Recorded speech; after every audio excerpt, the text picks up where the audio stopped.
మాకున్న సమాచారం 2017లో నోటిఫికేషన్ జరిగింది, అది హైకోర్టు కొట్టేసింది. మళ్ళీ 2023 నోటిఫికేషన్ వచ్చింది, అది హైకోర్టులో స్టే అయింది. సో ఇట్లా ఈ ఇబ్బందుల వల్ల మనం ముందరకు వెళ్ళలేకపోతున్నాం అధ్యక్ష. అందుకే నేనేం చేశాను అధ్యక్ష, జస్ట్ లాస్ట్ పాయింట్, డిఎస్సి ఇప్పుడు మనం నోటిఫికేషన్ ఇస్తున్నాం. డిఎస్సి విషయంలో అధ్యక్ష గతంలో జరిగిన అంటే తప్పులు ఏమేమి జరిగినాయి, ఇప్పటికీ ఎన్ని నోటిఫికేషన్ జరిగినాయి, ఏ ప్రకారంగా లీగల్ ఇష్యూలు వచ్చినాయి, అవన్నీ స్టడీ చేసి పక్కడబంది నోటిఫికేషన్ ఇద్దాం, లీగల్లీ ఇబ్బంది లేకుండా చేయాల్సిన లక్ష్యంతో మేము పనిచేస్తాం అధ్యక్ష. ఈ విశ్వవిద్యాలయాలకు వచ్చే ఇది కోర్టులో ఆల్రెడీ ఇష్యూ ఉంది కనుక అది ఎట్లా రిజాల్వ్ చేయాలో నేను ఏజీ గారితో కూడా మాట్లాడి I take it up personally.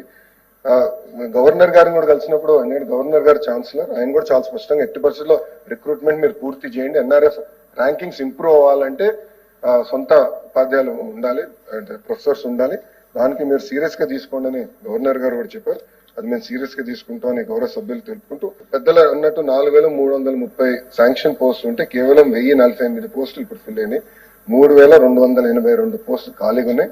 దానికి వచ్చే సంవత్సరంలో ఫిల్ చేస్తామని ఈ సభాముఖం మీ అందరూ తెలుపుకుంటూ, గౌరవ ముఖ్యమంత్రి గారు నన్ను హెచ్ఆర్డీ మినిస్టర్ చేసినప్పుడు చాలా స్పష్టంగా నాకు చెప్పింది, ఎన్ఆర్ఎఫ్ ర్యాంకింగ్ ఈ రోజు ఆంధ్ర రాష్ట్రం 9వ స్థానంలో ఉండి అది 3వ స్థానానికి తీసుకురండి, క్యూఐఎస్ ర్యాంకింగ్ టాప్ 100 లో ఒక ప్రభుత్వ విశ్వవిద్యాలయం 5 సంవత్సరాలు ఉండాలని నాకు టార్గెట్ ఇచ్చారు అధ్యక్ష.